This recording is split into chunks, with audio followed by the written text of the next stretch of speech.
안녕하세요. 사연 읽어주는 남녀입니다. 오늘도 와주셔서 감사드리며 오늘의 사연 시작하겠습니다. 저는 그때 중소기업 사무직으로 일하고 있었어요. 월급은 통장을 스쳐가는 바람 같았고 야근은 영혼을 갈아 넣는 맷돌 같았죠. 그러던 어느 날 거래처에서 만난 IT 개발자 남자가 자꾸 말을 걸어왔습니다. 처음엔 뭐 이런 눈치 없는 인간이 다 있나 싶었어요. 근데 이상하게 자꾸 보다 보니까 정이 들더라고요. 사람 마음이라는 게 참 간사하지요. 그 인간이 앞으로 제 남편이 되는 인간이었어요. 그렇게 연인이 됐고 교제 2년째 되는 날이었습니다. 남편이 자기가 직접 만든 웹이 있다며 제 폰에 깔아줬어요. 이거 내가 너 주려고 밤새워서 만든 거야. 열어봐. 앱을 여니까 화면에 결혼해 주실래요라는 문구가 뜨더라고요. 지금 생각해보면 정말 유치하기 그지없지만 그때는 심장이 쿵쾅거렸죠. 하트 모양 버튼이 반짝반짝 빛나고 있었습니다. 저는 떨리는 손으로 그 버튼을 눌렀어요. 그런데 아무 반응이 없었습니다. 저는 멍하니 화면만 바라봤어요. 남편 얼굴은 삶은 개처럼 빨갛게 변하더라고요. 그러더니 가방에서 노트북을 꺼내 허겁지겁 코드를 수정하기 시작했죠. 카페 한복판에서요. 저는 30분 동안 아무 말 없이 그 모습을 지켜봤습니다. 커피는 식어가고 제 눈은 좁쌀만해져서 남편을 바라보았죠. 남편은 미친 듯이 키보드를 두들겼습니다. 이마에 땀이 송글송글 맺혀서 턱까지 흘러내리더라고요. 다 됐어. 다시 열어봐. 겨우 수정을 마치고 웹을 다시 열었습니다. 그런데 이번엔 버튼이 2개였어요. 근데 둘 다 예였습니다. 아니오는 없었어요. 이거 강제동의 아니야? 선택지가 없는데? 그게 시간이 없어서 일단 핵심 기능만 구현했어. 남편이 머쓱하게 웃으며 머리를 긁적였죠. 저는 어이가 없어서 웃음이 터져버렸습니다.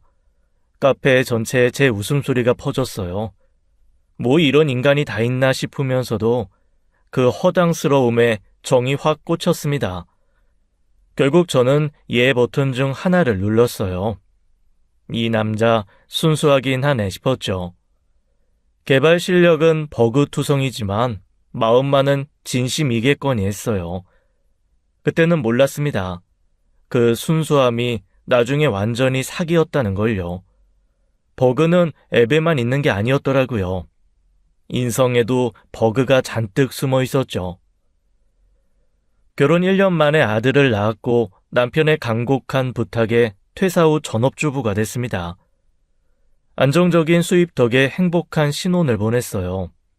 저는 이 평화가 영원할 줄 알았죠. 아들이 10살이 되면서 돈 나갈 구멍이 우후죽순 생겨났어요. 학원비, 교재비, 준비물 값까지 아이 하나 키우는데 이렇게 돈이 들어가나 싶더라고요. 어느 날 남편이 카드 명세서를 보더니 얼굴이 확 구겨지더라고요. 야, 이번 달 학원비가 왜 12만 원이야? 뭘 이렇게 많이 써? 요즘 그 정도면 싼 거야. 고작 태권도 하나 다닌다. 12만 원이 싸? 내가 무슨 돈나무야? 돈이 막 열리게? 그럼 어쩌라고. 태권도 학원도 끊어? 준우 친구들은 다 학원 다니는데 준우만 혼자 집에 있게 해? 당신 담뱃값이 더 많이 나와. 알아? 아유, 됐어. 다음 달엔 좀 아껴 써. 학원비는 맨날 고정으로 나가는 건데 다음 달 됐다고 어떻게 아끼나요? 남편은 제가 돈 썼다고 하면 인상부터 찌푸렸습니다. 마치 제가 그 돈으로 명품백이라도 사기라도 한 것처럼요. 생활비 문제로 싸우는 날이 잦아지더니 부부 사이가 점점 삐걱거렸죠. 신혼 때 그 다정하던 남자는 어디로 간 건지 모르겠더라고요. 그런데 더 골치 아픈 게 있었습니다. 시어머니였어요. 일주일에 한두 번씩 우리 집에 오시는데 올 때마다 손에 뭔가를 들고 오셨죠. 고기, 과일, 홍삼 같은 것들이었습니다. 문제는 그게 전부 남편 줄 거라는 거였어요. 우리 아들 요즘 회사에서 고생하지? 엄마가 좋은 거 가져왔어. 어머니, 뭘 이렇게 가져오셔요? 아이고, 우리 아들 잘 먹어야지. 힘들게 돈 버는데. 저요? 저한테는 눈길 한 번 안 주셨어요. 오직 아들, 아들, 아들. 그 입에서 나오는 건 오직 아들뿐이었죠. 저는 투명 인간이었습니다. 어느 날이었습니다. 시어머니가 저를 부르더니 뭔가를 내밀었어요. 노란 고무장갑 한 켤레였습니다. 서진아, 이거 내가 써보니까 좋더라. 저는 할 말을 잃었어요. 이게 결혼하고 시어머니에게 받은 첫 선물이자 마지막 선물이었어요. 아들에게는 한우, 며느리에게는 고무장갑. 이 집안의 서열이 이 두 물건에 고스란히 담겨 있더라고요. 저는 그냥 웃으며 받아들었습니다. 시어머니는 그것도 모자라서 틈만 나면 저를 무시했어요. 전업주부가 뭐가 힘들어? 그냥 놀고 먹는 거지. 내 아들만 죽어라 고생하고. 저는 속이 부글부글 끓었지만 참았습니다. 어차피 변할 사람이 아니니까요. 평생 저렇게 살아온 사람이 70 넘어서 바뀌겠어요. 며칠 뒤 시어머니 생신이 다가왔어요. 저는 대형 마트에 가서 파스를 샀습니다. 대용량 세트로요. 생신날 저는 활짝 웃으며 그걸 시어머니에게 건넸죠. 어머니, 허리 안 좋으시다면서요. 파스 많이 사왔어요. 듬뿍 붙이세요. 시어머니 표정이 순간 굳어지더라고요. 어머니, 남한테 고무장갑 선물하실 거면 본인도 파스 받을 각오는 하셔야죠. 생활비 달라고 할 때마다 인상 찌푸리는 남편이 너무 짜증났어요. 그래서 저도 돈을 벌기로 했습니다. 아들이 학교에 간 사이 점심시간 2-3시간만 배달 알바를 하기로 했죠. 남편이 자전거로 출퇴근한다고 사두고는 2번 타고 던져둔 전기 자전거를 꺼내왔어요. 처음엔 길도 헷갈리고 땀도 뻘뻘 났는데 한 달쯤 지나니까 적응이 되더라고요. 쏠쏠한 용돈이 생기니까 속이 다 후련했습니다. 남편 눈치 안 보고 쓸 수 있는 돈이 생겼다는 게 이렇게 기쁜 일인 줄 몰랐어요. 어느 날이었습니다. 짜장면 2그릇 주문이 들어왔는데 배달지가 시내 모텔이었어요. 모텔에서 점심에 짜장면이라 뭐 그럴 수도 있지 싶었죠. 저는 음식을 들고 복도를 걸어갔습니다. 호수를 확인하고 초인종을 눌렀어요. 잠시 뒤 문이 살짝 열렸습니다. 저는 그 자리에서 얼어붙었어요. 문틈 사이로 보이는 얼굴이 남편 친구였거든요. 그것도 우통을 벗은 채로요. 그 뒤로 젊은 여자가 이불을 두르고 침대에 앉아있는 게 보였습니다. 그런데 제가 아는 아내분이 분명 아니었어요. 재수씨. 재수씨, 이거 오해예요. 진짜 오해입니다. 제가 보험 때문에. 자장면이요. 재수씨, 제발. 미영이한테 말하면 안 돼요. 네? 부탁입니다. 제가 잘못했어요. 딱 한 번만 눈 감아줘요. 진짜 비밀로 해줘요. 제가 무릎이라도 꿇을게요. 저는 아무 말 없이 짜장면을 내밀었어요.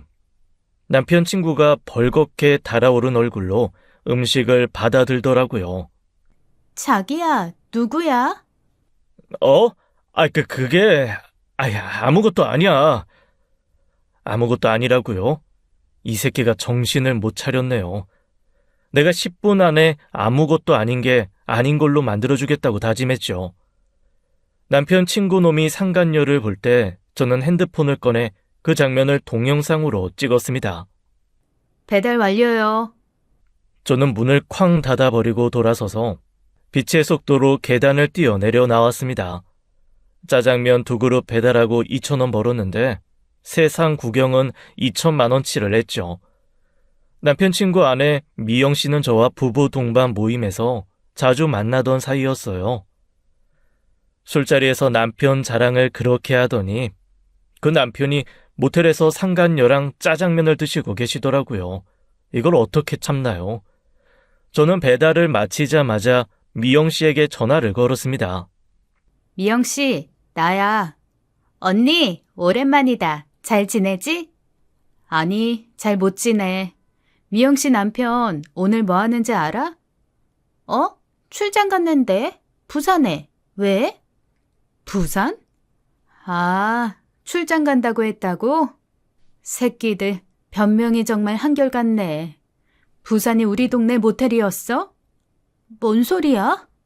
내가 요즘 배달 알바 뛰거든. 방금 모텔에 짜장면 배달 갔는데 문 열어주는 게 누구였는지 알아? 미영 씨 남편이었어. 뒤에 어떤 미친년도 옷 벗고 짜장면 기다리고 있더라. 뭐라고? 진짜야? 내가 이런 걸로 장난할 사람이야? 여기 땡땡 모텔이야. 지금 동영상 하나 보내줄 테니까 요긴하겠어. 그날 밤 남편 친구 부부는 대판 싸웠다고 해요. 당연히 이혼한다고 하더군요. 남편이 퇴근하자마자 현관문을 박차고 들어오더니 고함을 질렀어요. 야, 너 왜 남의 집 일에 끼어들어? 왜 긁어 부스럼을 만드냐고? 뭐? 그럼 그걸 그냥 모른 척해? 그럼 미영 씨는 뭐가 되는데? 병신 등신밖에 더 되냐? 그걸 왜 내가 참아? 그리고 바람핀 건 네 친구인데 왜 나한테 화를 내? 가서 네 친구한테 화를 내. 남자 망신 다 시켰다고. 불알 때라고. 뭘 때? 이런 야, 그냥 모른 척하면 안 되냐? 꼭 전화를 해야 됐어? 해야 했지. 아유, 됐어. 너랑은 말이 안 통한다. 저는 어이가 없었어요. 잘못한 건 바람핀 놈인데 왜 저한테 화를 내는 건데요? 막말로 반대로 미영 씨가 바람난 거 지가 발견하면 지는 지 친구한테 비밀로 할 건가요? 아니잖아요. 그 뒤로 저희 부부 사이엔 냉랭한 기류가 흘렀습니다. 밥상에 마주 앉아도 대화가 없었어요. 저는 그런 남편 반응이 어이가 없었죠. 나중에 알았어요. 저 반응이 동족을 지키는 반응이라는 것을요. 그 뒤로 남편은 점점 더 까칠해졌어요. 말수도 줄고 표정도 어두워지고요. 뭔가 숨기는 게 있는 것 같았죠. 저는 직감적으로 느꼈습니다. 이 새끼 뭔가 하고 다닌다. 어느 날 남편이 출장 간다며 가방을 싸기 시작했어요. 저는 아무렇지 않은 척하며 슬쩍 가방을 열어보려 했어요. 그런데 남편이 갑자기 몸으로 가방을 확 막아서더라고요. 야, 왜 남의 가방을 열어봐? 뭐야? 뭐가 들었다고 그래? 시체 들었어? 아무것도 없어. 그냥 내가 쌀게. 아무것도 없으면 왜 저렇게 막아요? 저는 그날 밤 잠을 설쳤습니다. 머릿속에서 남편 친구 모텔 장면이 자꾸 떠올랐어요. 짜장면 2그릇에 상간녀 1마리. 남자들은 다 똑같은 건가? 내 남편도 어디서 헛짓거리 하는 거 아닌가? 의심이 꼬리에 꼬리를 물었죠. 다음날 출장 당일 아침이었습니다. 남편이 차를 몰고 나가자마자 저도 따라 나섰어요. 결혼 전부터 굴리던 20년 된 중고차를 꺼냈죠. 이 차가 얼마나 낡았냐면 시동을 걸 때마다 기침을 해요. 콜록콜록 거리면서 겨우 출발했습니다. 제 차 상태가 이래서 미행하다 들킬까봐 조마조마했어요. 남편 차를 따라갔더니 고속도로 쪽으로 가지도 않았습니다. 지방을 간다고 한 놈이 왜 시내로 갈까요? 저는 거리를 두고 조심스럽게 미행했어요. 남편 차가 시내 호텔 앞에서 멈췄습니다. 혹시나 했는데 이놈이 역시나였습니다. 저는 호텔 주차장 구석에 차를 대고 숨어서 지켜봤죠. 남편이 호텔 주차장 한켠에 있는 작은 관리실로 들어갔거든요. 거기서 뭐 하나 싶었죠. 잠시 후 젊은 여자가 차를 몰고 호텔 입구에 도착했어요. 남편이 관리실에서 나와 환하게 웃으며 여자에게 다가가더니 차 문을 열어주는 거예요. 집에서 저한테는 인상만 찌푸리던 놈이 여자한테는 웃음꽃을 피우고 있었습니다. 저는 머리끝까지 열이 확 올랐어요. 저는 당장 달려가서 둘 다 잡아 죽이려고 차 문을 벌컥 열었습니다. 그 순간이었어요. 남편이 바로 뒤에 도착한 차로 이동하더니 할아버지한테도 똑같이 문을 열어주는 거예요. 저는 멈칫했습니다. 다시 보니까 남편이 발레 파킹 유니폼을 입고 있더라고요. 저는 열었던 차 문을 천천히 다시 닫았습니다. 방금 전까지 불알을 뜯어버리겠다고 다짐했던 제가 갑자기 민망해지더라고요. 이게 뭔가 싶었어요. 왜 남편이 여기서 발레 파킹을 하고 있나 싶었죠. 저는 멍하니 서서 남편이 손님들 차 문 열어주는 모습을 한참 바라봤어요. 확실히 불륜은 아니었습니다. 대체 왜 여기서 이러고 있는지 뭐가 뭔지 모르겠더라고요. 저는 그날 밤 남편이 퇴근할 때까지 거실에 앉아 기다렸어요. 불도 안 켜고 어둠 속에 앉아 있었죠. 현관문이 열리는 소리가 들렸습니다. 남편이 지친 얼굴로 들어왔어요. 집 나갈 때처럼 다시 정장으로 갈아입고 왔더라고요. 저를 보더니 멈칫하더니 거실 불을 켰습니다.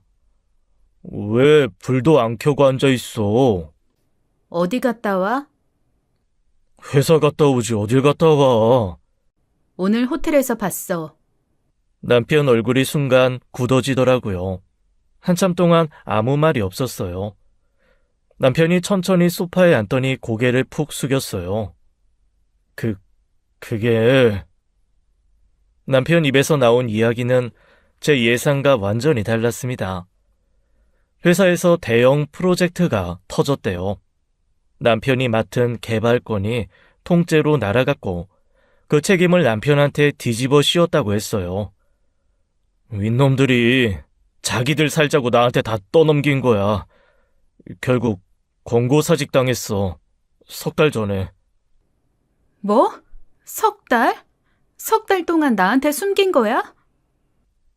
미안해. 몇 번 말하려 했는데 말을 못하겠더라고.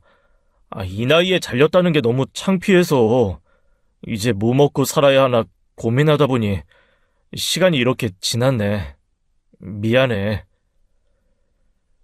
저는 할 말을 잃었어요. 남편은 3달 동안 출퇴근하는 척하면서 발레 파킹 알바로 생활비를 벌었다는 거예요. 아침마다 양복 입고 나가던 게 다 연기였던 거지요. 그제야 모든 게 이해가 됐습니다. 왜 그렇게 예민하고 까칠했는지, 왜 생활비 달라고 할 때마다 인상을 찌푸렸는지, 그 돈이 발레 파킹으로 힘들게 번 돈이었던 거예요. 하루 종일 차 문 열어주고 허리 숙여가며 번 돈이었던 거죠. 저는 그 돈을 받아서 뭐라고 했나 생각해봤어요. 가슴이 뜨끔했습니다. 그래서 사실 현식이가 나한테 돈 좀 빌려주기로 했었어. 알잖아. 걔 코인으로 돈 좀 번 거. 그런데 당신한테 모텔 걸리고 나서 그놈이 돈 못 빌려준다고 지랄을 하더라고. 그래서 그때 당신한테 화를 낸 거야. 미안해. 저는 입이 떡 벌어졌어요. 그래서 그때 남편이 그렇게 폭발했던 거였어요. 바람 핀 놈 감싸는 게 아니라 사업 자금을 못 빌려서 난처해져서 화가 났던 거였죠. 그런데 저는 바람 의심하고 미행까지 했다니 갑자기 부끄러워졌어요. 눈물이 핑 돌더라고요. 왜 진작 말 안 했어? 바보같이 혼자 끙끙거리고. 미안해. 진짜 미안해. 저는 남편 손을 잡았어요. 그 손이 예전보다 거칠어져 있더라고요. 하루 종일 차문 열어주느라 그렇게 된 거겠죠. 그날 밤 저희 부부는 오랜만에 마주 앉아 이야기를 나눴습니다. 앞으로 어떻게 할지 같이 버텨보자고요. 그날 이후 저희 부부는 서로 숨기지 않기로 했어요. 남편은 계속 호텔 발렛 파킹을 하고 저도 배달 라이더 시간을 늘렸죠. 퇴직금이라도 있으면 좋겠다 싶었는데 그건 이미 몇 년 전에 중간 정산 받아서 쓴 상태였어요. 시아버지가 큰 수술 받으셨을 때 병원비로 전부 보탰거든요. 효도는 했는데 통장은 텅 비었죠. 그래서 저희 부부는 남은 돈 없이 오직 알바 수입만으로 버텨야 했습니다. 아침에 남편을 보내고 아들 학교 보내고 저도 전기 자전거에 올라탔어요. 점심시간 배달 뛰고 오후에 빨래하고 밥하고 저녁에 또 배달 뛰고 그렇게 6개월을 버텼습니다. 허리가 부러지는 줄 알았어요. 다리도 퉁퉁 붓고 손목도 시큰거리고. 그런데 이상하게 그 시기에 부부 사이가 오히려 가까워지더라고요.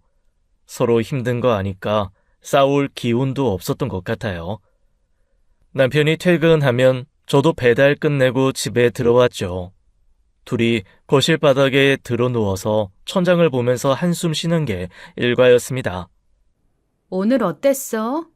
오늘 벤츠 주차하다가 기스 날 뻔했어. 아유, 심장 멈추는 줄 알았다. 야, 그거 기스 나면 우리 집 날아가는 거 아니야? 그러니까 이 손이 벌벌 떨리더라. 너는? 나도 빡셌어. 치킨집 사장이 미친 거 아니야? 10분 안에 배달해야 한다면서 주소는 산꼭대기야. 하하, 미쳤네. 야, 강제 운동 되겠다. 그래도 팁 받았어. 고생했다고. 오늘 2,000원 받았다. 나도 오늘 팁 받았어. 사탕 하나. 뭐야 그게? 딸기 맛이야. 나눠 먹을래? 그래, 줘봐. 벌써 먹었어. 이 인간이 진짜. 참 웃기지요. 둘 다 바닥까지 떨어졌는데 그때가 제일 많이 웃었던 것 같아요. 그러던 어느 날이었습니다. 남편이 평소보다 일찍 들어왔어요. 근데 표정이 밝더라고요. 그동안 시체처럼 다니던 남편이 갑자기 살아있는 얼굴을 하고 있으니까 무슨 일인가 싶었죠. 나 오늘 연락받았어.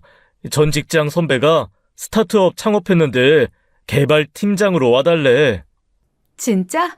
연봉은? 그게 전 직장보다 많이 적어. 근데 스톡 옵션 준대. 회사 성장하면 대박 날 수도 있어. 안 크면? 휴지. 그거 복권 아니야? 복권은 아니고 뭐랄까 로또? 그게 그거잖아. 근데 이 선배가 진짜 똑똑해. 될 것 같아. 저는 남편 얼굴을 봤어요. 오랜만에 눈에 빛이 들어와 있더라고요. 가. 당장 가. 진짜? 돈 적은데 괜찮아? 지금도 적잖아. 뭐가 달라? 하고 싶은 거 해. 남편이 새 회사에 출근하기 시작했습니다. 연봉은 쥐꼬리였지만 남편 얼굴에 생기가 돌아왔어요. 발레 파킹할 때랑은 완전 다른 사람 같더라고요. 저도 덩달아 기분이 좋아졌죠. 이제 좀 살 것 같았습니다. 남편이 스타트업에 안착하면서 집안 분위기가 한결 나아지는 듯 했어요. 월급도 제때 들어오고 남편 얼굴에도 생기가 돌았죠. 이제 좀 살만하다 싶었습니다. 그런데 석 달쯤 지나니까 뭔가 이상해지더라고요. 남편의 야근이 점점 잦아지기 시작했어요. 평일엔 밤늦게 들어와서 씻고 바로 자버리고 주말엔 골프 모임이 있다며 나갔죠. 골프는 언제 배웠어? 회사에서 치래. 요즘 다 골프로 비즈니스해. 비즈니스? 공 치면서 무슨 비즈니스를 해? 몰라. 다들 치니까 나도 쳐야지. 안 치면 왕따야. 스타트업 개발팀장이 골프 안 치면 왕따래요. 초등학생들도 아니고요. 골프가 끝나면 사우나 간다더니 저녁엔 술자리까지 이어졌어요. 집에 오면 밤 11시, 12시였습니다. 스타트업 회사이면 저 시간에 일이나 할 것이지 이상한 짓들을 한다 생각했죠. 불안했어요. 저는 주말에도 남편 얼굴 보기가 힘들어졌어요. 같이 고생할 때는 매일 얼굴 보고 살았는데 돈 벌기 시작하니까 남이 됐죠. 저는 혼자 아들이랑 밥 먹고 혼자 아들이랑 TV 보고 혼자 아들이랑 주말을 보냈습니다. 어느 날 남편이 저한테 이러더라고요. 이제 형편 좀 나아졌으니까 배달 알바 그만둬. 왜? 할래. 반찬값이라도 벌게. 아유, 그냥 그만둬. 동네 사람들 눈에 띄면 창피하잖아. 뭐가 창피해. 내가 도둑질해? 아유, 그게 아니라 내 체면이 있잖아, 체면이. 스타트업 개발팀장 마누라가 배달 뛰는 게 말이 돼? 그러다가 또 친구들이 보면. 몇 달 전까지 발레 파킹 하던 인간이 체면 타령이야? 그때는 체면 없었어? 그리고 사람들이 보면 뭐 죄 짓는 것도 아닌데. 그건 그거고 이건 이거야. 아유, 제발 좀 그만둬. 저는 어이가 없었지만 그냥 참았습니다. 결국 배달 라이더를 그만두고 다시 전업주부로 돌아갔죠. 근데 진짜 웃긴 게 뭔지 아세요? 생활비 달라고 하면 남편이 또 인상을 찌푸리더라고요. 아유, 또 돈이야? 왜 이렇게 많이 써? 뭘 많이 써. 그냥 먹고 사는 거잖아. 영수증 있어? 보여줘봐. 뭐? 영수증? 내가 횡령하냐? 돈이나 펑펑 주고 그런 소리 해. 아니, 어디다 쓰는지 내가 알아야 할 거 아니야. 마트 가서 반찬거리 사고 아들 학원비 내고 그게 다야. 의심되면 직접 살림해. 요즘 마트 물가가 얼마나 비싼지 알아? 그러니까 내가 계속 배달 알바 한다니까. 아유, 됐어. 알았다고. 이게 진짜 똑같은 인간이 맞나 싶었어요. 같이 바닥에 들어 누워서 사탕 나눠 먹자고 하던 놈이 맞나요? 함께 고생하던 6개월 동안의 다정함은 온데간데 없이 사라졌습니다. 돈 벌어오니까 유세를 떠는 거예요. 꼴 보기가 싫어지더라고요. 그래서 저도 낮 시간에 다시 택배 포장 알바를 시작했습니다. 체면? 그게 뭔데요? 더럽고 치사하니 내 돈은 내가 벌어야 했죠. 남편은 바빠진 이후 퇴근하면 씻지도 않고 안방에 들어가 쓰러졌어요. 현관문 열리는 소리, 구두 벗는 소리, 안방 문 닫히는 소리, 그게 끝이었습니다. 저는 저녁상 차려놓고 남편을 불렀어요. 여보, 밥 먹어. 대답이 없었습니다. 여보, 코 고는 소리만 들렸어요. 양복도 안 벗고 침대에 엎어져서 자고 있더라고요. 저는 아들이랑 둘이 밥 먹고 둘이 치우고 둘이 TV를 봤습니다. 같은 집에 사는데 남편은 없는 사람 같았어요. 주말이라고 다를 게 없었죠. 늦잠 자다가 점심때쯤 일어나면 바로 나갔습니다. 골프 가야 돼. 저녁에 봐. 또? 지난주도 갔잖아. 이번엔 대표님이랑 치는 거야. 중요해. 매주 중요하네. 아유, 좀. 나중에 얘기해. 저는 부부끼리 대화다운 대화를 나눈 게 언제인지 기억이 안 났어요. 밥 먹었냐? 응. 나간다. 응. 이게 대화의 전부였죠. 룸메이트도 이것보단 말이 많을 것 같았습니다. 어느 날 밤이었어요. 저는 용기를 내서 남편에게 조심스럽게 다가갔습니다. 남편 손을 슬쩍 잡아봤어요. 오랜만에 부부 사이에 뭔가 있으면 좋겠다 싶었거든요. 왜? 그냥 오랜만에. 아유, 피곤해. 그냥 자자. 남편이 제 손을 탁 뿌리치고 돌아 눕더라고요. 3초 만에 코를 골기 시작했습니다. 저는 천장을 보며 멍하니 누워 있었어요. 거부당한 기분이 이런 거구나 싶었죠. 서운함이 밀려와서 그날 밤 잠을 잘 못 잤습니다. 며칠 뒤 저는 용기를 내서 남편한테 말했어요. 여보, 나 요즘 너무 서운해. 뭐가? 우리 언제 마지막으로 같이 뭐 했는지 기억나? 밥도 따로 먹고, 대화도 없고, 부부 사이에 그런 것도 없고. 남편이 귀찮다는 듯 한숨을 푹 쉬더라고요. 아이, 또 그 얘기야? 10년 넘게 했으면 됐지. 왜 이렇게 밝혀? 저는 귀를 의심했어요. 밝히긴 뭘 밝혀요. 손 한번 잡아봤더니 제가 음란마귀가 된 기분이었습니다. 얼굴이 화끈거리더라고요. 밝히는 게 아니라 부부 사이에 정이 없으니까 그런 거지. 아유, 알았어. 나중에 하자. 오늘은 피곤하니까 자. 남편은 또 돌아 누웠어요. 대화 끝이었습니다. 저는 마치 제가 이상한 사람인 것 같았어요. 내가 뭘 잘못했나 싶더라고요. 그날 이후 저는 먼저 다가가는 걸 포기했습니다. 같은 침대에서 자면서도 서로 등을 맞대고 누웠어요. 등 사이 거리가 30cm밖에 안 되는데 마음의 거리는 태평양만큼 멀었죠. 저는 이 결혼 생활이 앞으로 어떻게 될지 막막했습니다. 그냥 이렇게 룸메이트로 늙어가는 건가 싶었어요. 그러던 어느 날 남편이 또 출장이 있다며 창고에서 캐리어를 꺼냈어요.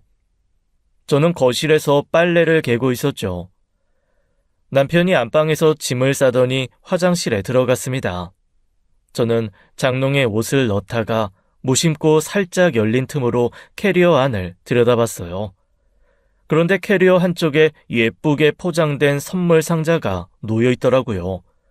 틈으로 슬쩍 본 거지만 분홍색 리본까지 달린 게 영락없이 여자한테 줄 선물이었습니다. 출장 가방에 이런 게 왜 있지 하며 저는 옷을 내려놓고 캐리어에 다가갔어요. 캐리어를 활짝 열어보려고 손을 뻗었죠. 그 순간 화장실에서 나온 남편이 정광석화로 달려와서 발로 캐리어를 확 밀어버렸어요. 저는 손을 헛짚으며 비틀거렸습니다. 야, 왜 남의 짐을 뒤져? 뭐야 이거? 이 선물 뭔데? 뭐긴 뭐야. 거래처 선물이야. 거래처 선물을 왜 분홍색 리본으로 포장해? 거래처 담당자가 20살 여자야? 진짜. 왜 이렇게 의심이 많아? 이젠 하다 의심병이냐? 의심병이요? 저 상자 보고 의심 안 하는 마누라가 세상에 어디 있어요. 저는 캐리어에 있는 상자를 꺼내려고 했어요. 그러자 남편이 캐리어를 발로 밟으며 힘을 줬죠. 발 치워. 콱 발목 물어버린다. 당장 열어봐. 거래처 선물이면 열어서 보여주면 되잖아. 야, 하지 마! 왜? 왜 못 열어? 뭐가 들었는데? 거래처 선물이라니까! 그럼 열어서 보여달라고. 뭐가 문제야? 문제는 네가 날 못 믿는 게 문제야. 못 믿게 행동하니까 못 믿지. 요즘 네 꼬라지가 정상이야? 집에선 내 손도 안 잡으면서 이 선물은 뭐야? 대체 어떤 년한테 주는 선물이야? 뭐? 존나 피곤하게 왜 이래? 아니라고! 피곤하면 열어. 안 피곤하게 해줄게. 열어서 보여주면 끝이야. 지금 이 난리 치는 게 더 피곤하거든? 남편이 고함을 지르기 시작했어요. 정말 지겨워 죽겠네. 지겨우면 보여주면 될 거 아니야. 왜 못 보여줘? 뭐가 들었길래? 남편이 캐리어를 낚아채더니 지퍼를 확 닫았어요. 저는 열받아서 진짜로 남편 발목을 물어버렸죠. 이게 진짜 미쳤나? 남편이 저를 발로 뻥 밀어버리더니 캐리어를 들고 급히 현관으로 걸어갔습니다. 야, 어디가? 얘기 안 끝났어.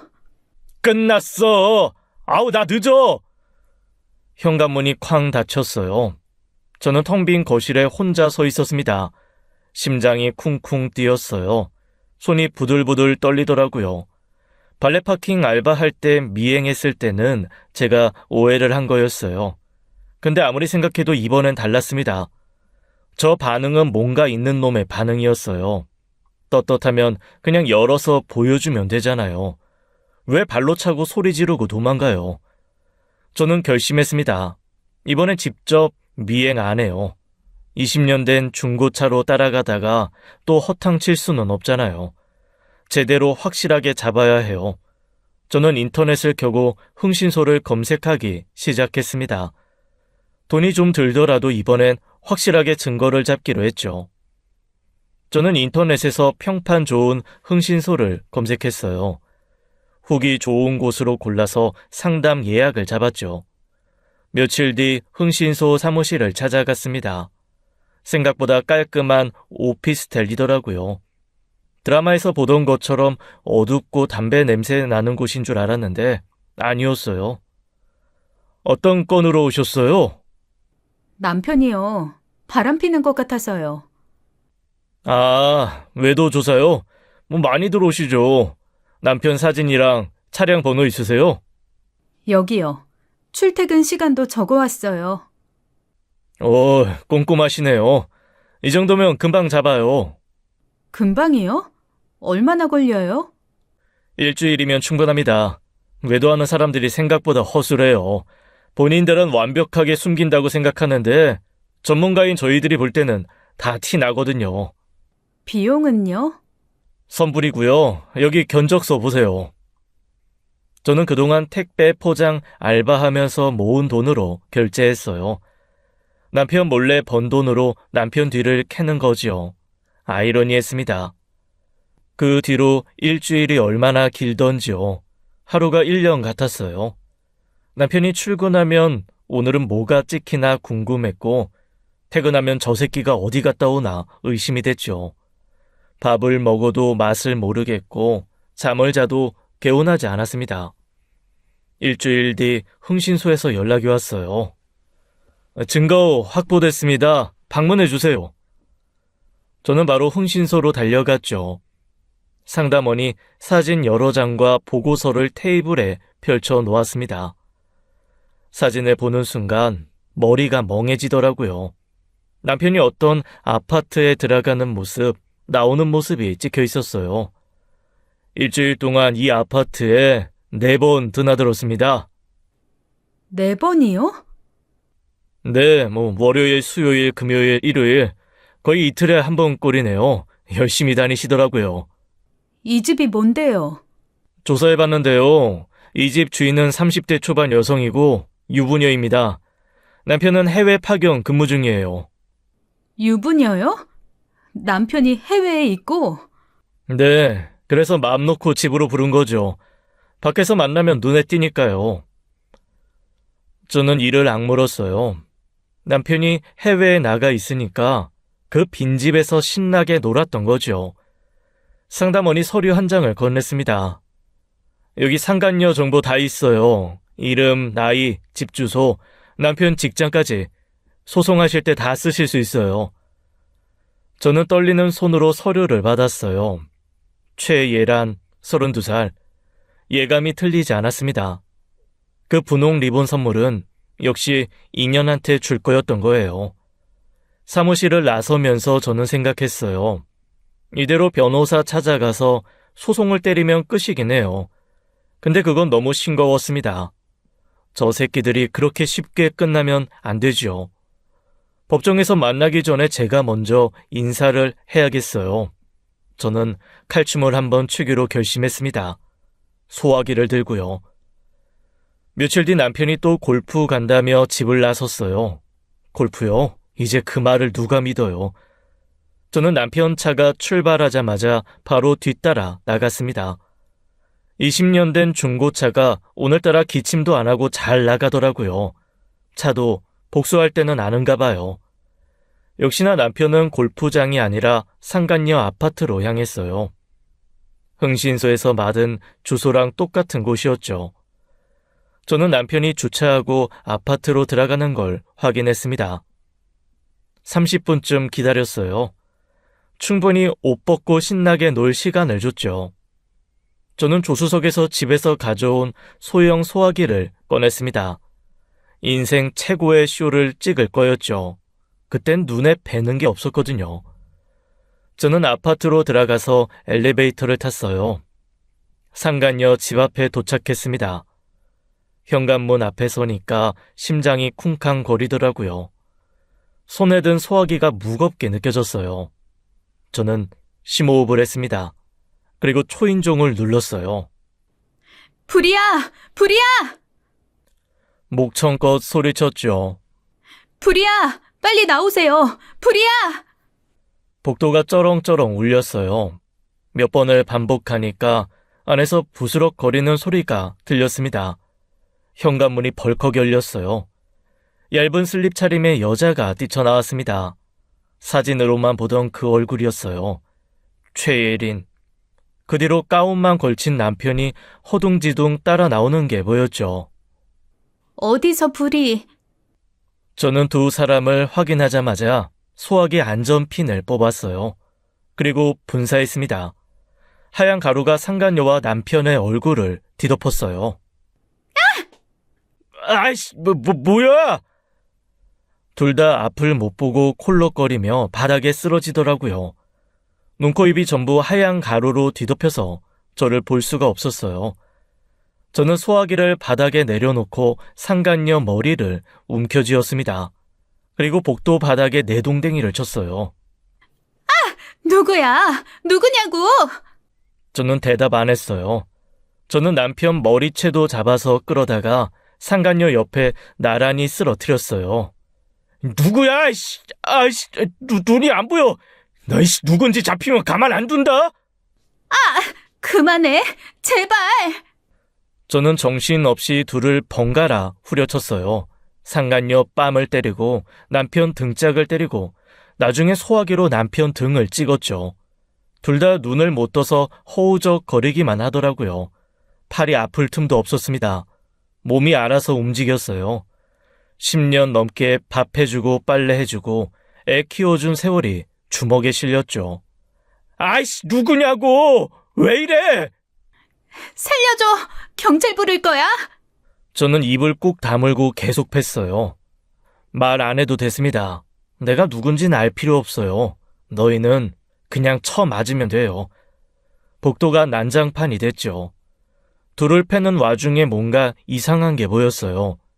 상간녀가 품에 뭔가를 꼭 끌어안고 있더라고요. 자세히 보니까 가방이었어요. 그것도 명품백. 불이 났다고 생각하고 뛰쳐나오면서 제일 먼저 챙긴 게 명품백이었던 거예요. 슬립 차림에 맨발로 나왔으면서 가방은 꼭 챙겼더라고요. 인간의 본능이라는 게 참 솔직하지요. 저는 그 가방을 보는 순간 확신했어요.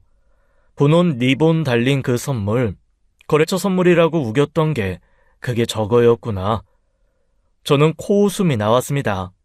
상간녀 품에서 명품백을 억지로 빼앗았어요. 안 돼. 그거 내 거야. 내놔. 상간녀가 눈도 못 뜨고 손을 휘저었어요. 저는 그 명품백을 들어 올렸습니다. 그리고 상간녀 얼굴을 향해 힘껏 내리쳤어요.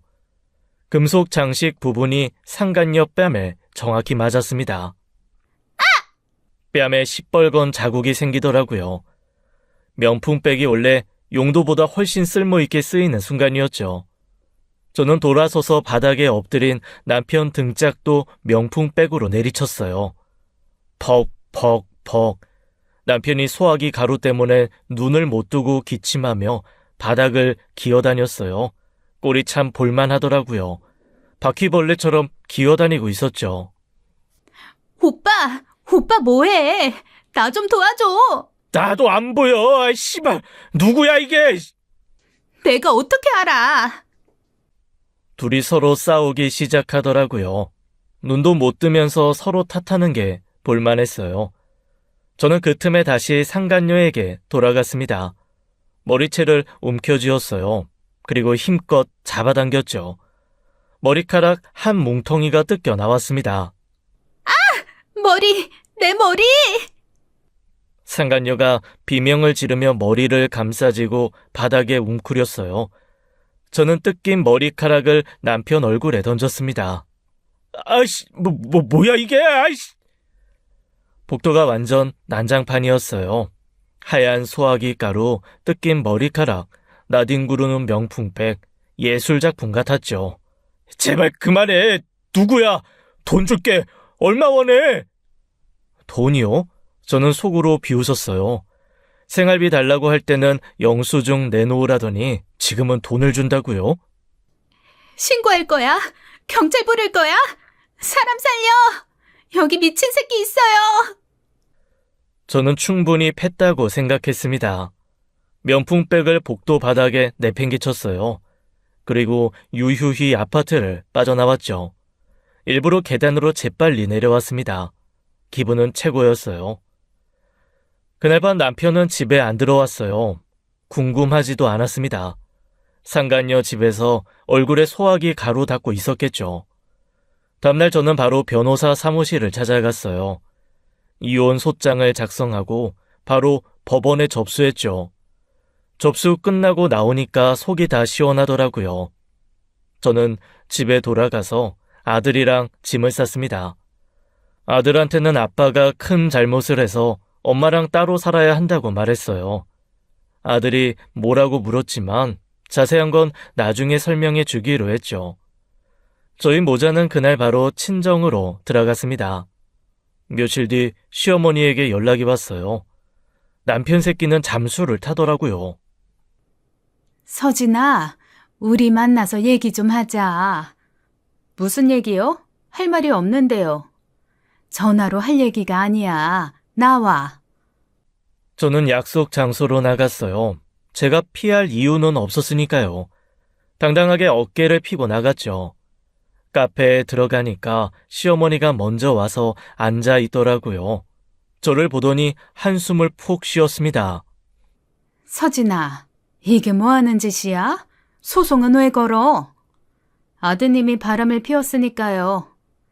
아이고, 자네가 바람 좀 피울 수도 있는 거지. 그걸 가지고 소송까지 해? 네, 그러라고 있는 소송이에요. 모르셨어요? 그래도 그렇지. 이혼하면 준우는 어쩔 거야? 애 생각은 했어?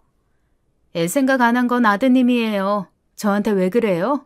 그래도 애 생각을 하면 더 이혼해야죠. 그놈이 얼마나 애한테 악영향을 주는데요. 시어머니가 목소리를 낮추더니 테이블 위로 몸을 기울였어요. 서진아, 소송 취하해. 합의 이혼으로 조용히 끝내자. 그래야 너도 좋고 우리도 좋아. 제가 뭐가 좋은데요? 소송하면 너도 소문나. 이혼녀 딱지 붙는 거야. 조용히 끝내면 서로 체면은 지키는 거잖아. 저는 어이가 없어서 웃음이 나왔어요. 체면이요? 아들 바람 피운 건 체면 안 깎이고 며느리 이혼하는 건 체면이 깎여요? 저 동네방네 소문낼 거예요. 무슨 체면? 어머님 집안 깎일 체면도 없어요. 어이가 없네. 어머님, 할 말 있으시면 법정 가서 판사한테 떠드세요. 저는 할 말 없어요. 저는 자리에서 일어났습니다. 그 순간 시어머니가 제 뒤통수를 손바닥으로 세게 후리쳤어요.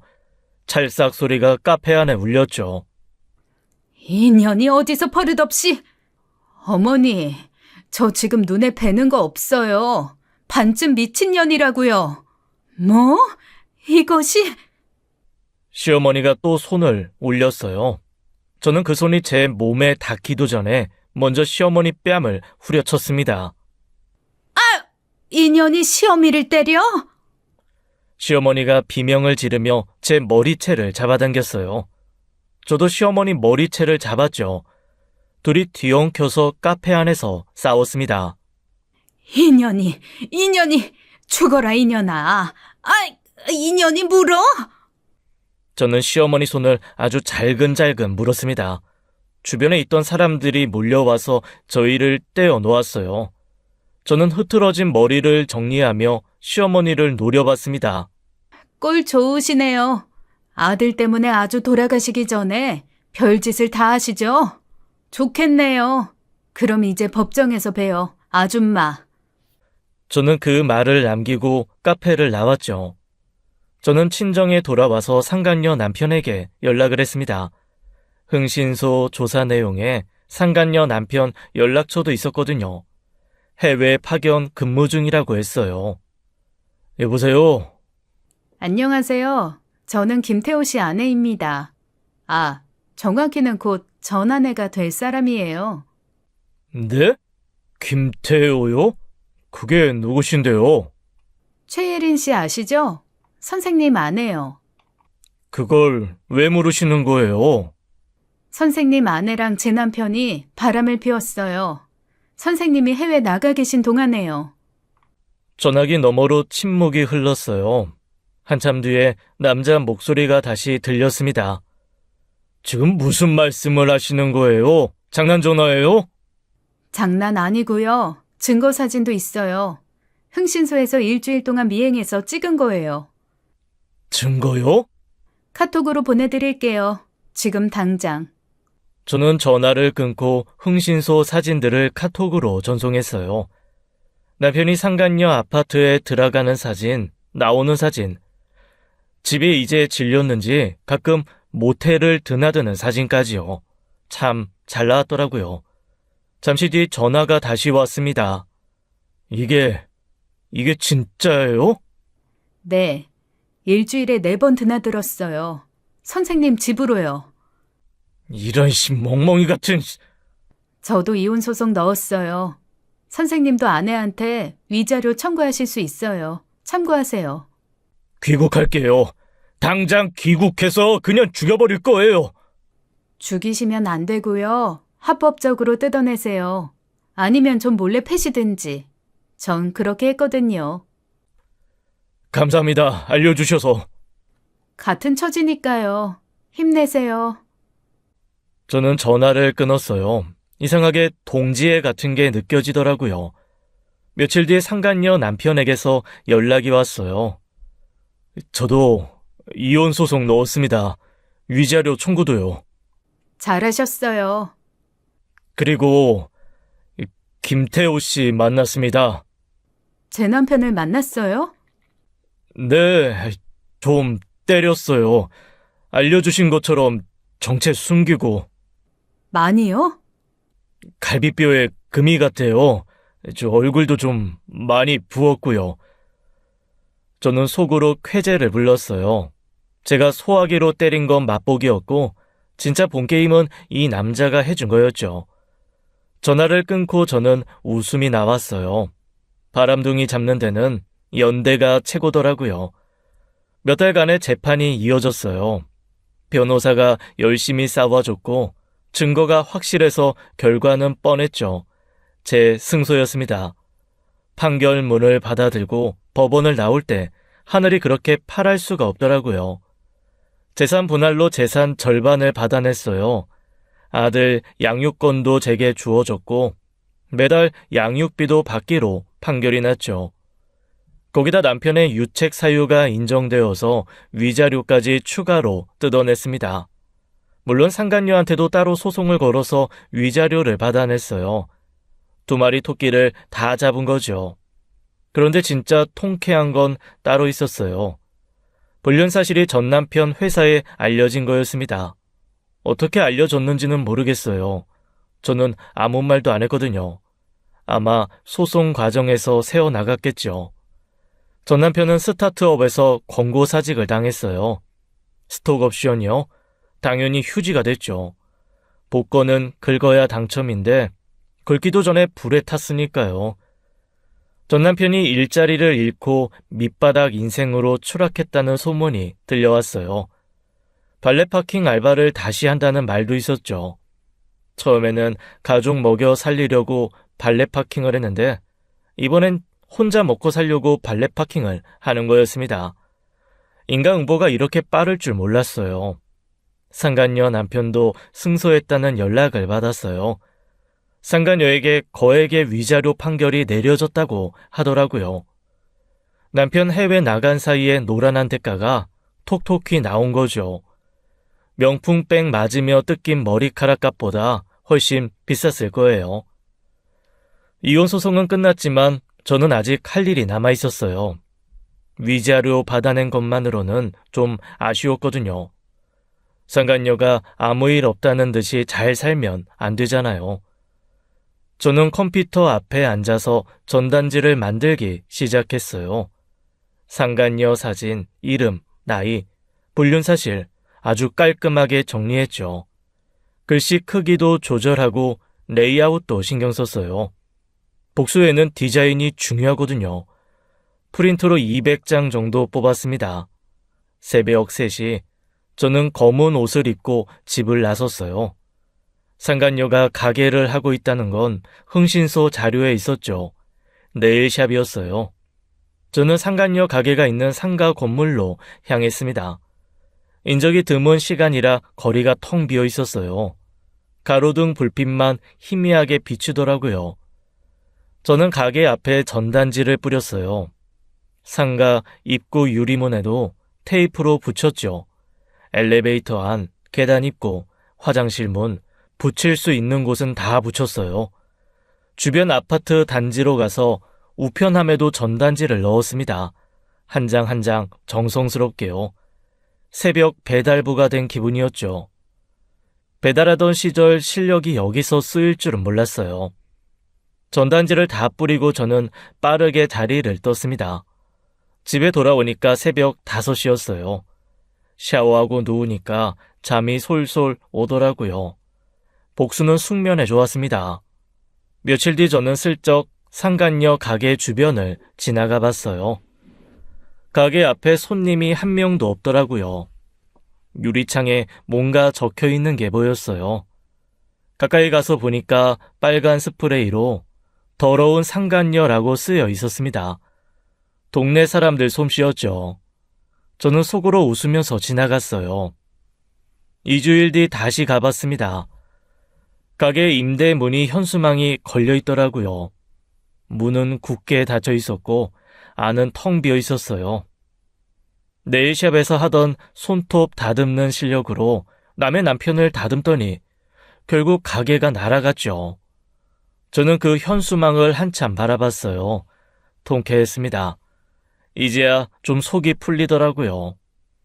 몇 달 뒤 지인을 통해 상간녀 근황을 전해 들었어요. 상간녀는 이혼당하고 가게까지 망한 뒤 또 다른 유부남에게 붙었다고 하더라고요. 진짜 대단한 년이었어요. 한 번 데이고도 정신을 못 차리다뇨. 그러다가 그 유부남 아내에게 발각됐대요. 이번에는 처참하게 박살이 났다고 했죠. 머리카락이 반쯤 뜯겼다는 소문도 들었어요. 저한테 뜯긴 거랑 합치면 이제 가발을 써야 할 판이었죠. 저는 그 소식을 듣고 피식 웃음이 나왔어요. 그러던 어느 날 저녁이었어요. 핸드폰에 문자가 하나 왔습니다. 부고 문자였어요. 고인의 이름을 보는 순간 저는 멈칫했지요. 김태호, 전 남편이었어요. 나중에 안 사실이지만 음주운전으로 다리 난간을 들이받고 추락해서 사망했다고 해요. 저는 문자를 본 채로 한참 동안 멍하니 앉아 있었어요. 뭐라고 해야 할지 모르겠더라고요. 슬프지는 않았어요. 근데 아무 감정이 없는 것도 아니었죠. 그냥 허무했습니다. 그렇게 끝나는구나 싶었어요. 아들에게 아버지의 사망 소식을 전해야 했어요. 근데 차마 입이 떨어지지 않더라고요.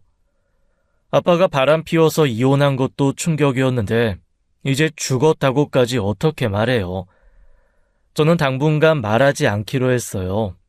나중에 천천히 얘기해도 늦지 않으니까요. 고민하다가 장례식장에 갔습니다. 시어머니가 영정사진 앞에서 정신이 나간 듯 울고 있더라고요. 저를 보더니 달려왔어요. 서진아, 우리 태호가 어쩌다가 이렇게 된 거야. 어쩌다. 내 새끼가 왜 이렇게 됐냐고. 저는 속으로 생각했어요. 어머니 빼고 여기 있는 모든 사람이 그 이유를 알 거예요. 바람 피우고 이혼당하고 회사에서 잘리고 밑바닥으로 떨어져서 술로 살다가 음주 운전을 한 거잖아요. 뿌린 대로 거둔 거예요. 근데 그 말을 차마 입 밖으로는 꺼낼 수 없었어요. 아무리 미워도 자식 먼저 보낸 어머니에게 그러면 안 되니까요. 저는 영정 사진을 바라봤습니다. 버그투성이 앱으로 프로포즈하던 그 얼굴이었어요. 그때는 순수해 보였는데 인생도 버그투성이로 살다가 결국 이렇게 끝났네요. 저는 재산 분할로 받은 돈으로 작은 아파트를 마련했어요. 아들과 둘이 살기에 딱 좋은 크기였죠. 새 집에 이삿짐을 풀면서 생각했어요. 이제 진짜 새 출발이라고요. 집 근처 작은 미디어 회사에 취직했습니다. 10년 넘게 전업주부만 하다가 다시 사회생활을 시작하니까 처음엔 어색했어요. 근데 몇 달 지나니까 적응이 되더라고요. 배달 알바 뛰던 것보다는 훨씬 편했죠. 퇴근 후에는 필라테스와 요가를 꾸준히 다녔어요. 결혼 생활 동안 쪘던 살을 빼기로 결심한 거였죠. 처음엔 스트레칭만 해도 온몸이 삐걱거렸어요. 근데 포기하지 않고 1년을 버텼습니다. 결과는요, 20kg 감량에 성공했어요. 거울을 볼 때마다 깜짝 놀랐죠. 이게 나 맞나 싶었어요. 결혼 전보다 더 나아진 것 같았습니다. 전 남편한테 시달리던 살이었나 봐요. 전 남편이 제 인생에서 빠지니까 살도 빠지더라고요. 저는 이제 진짜 행복을 찾아 제 삶을 살고 있습니다. 세상에서 가장 소중한 제 아들과 함께요. 지금까지 사연 읽어주는 남녀였습니다. 끝까지 함께 해주신 여러분 감사드리며 저희는 다음 사연으로 돌아올게요. 감사합니다.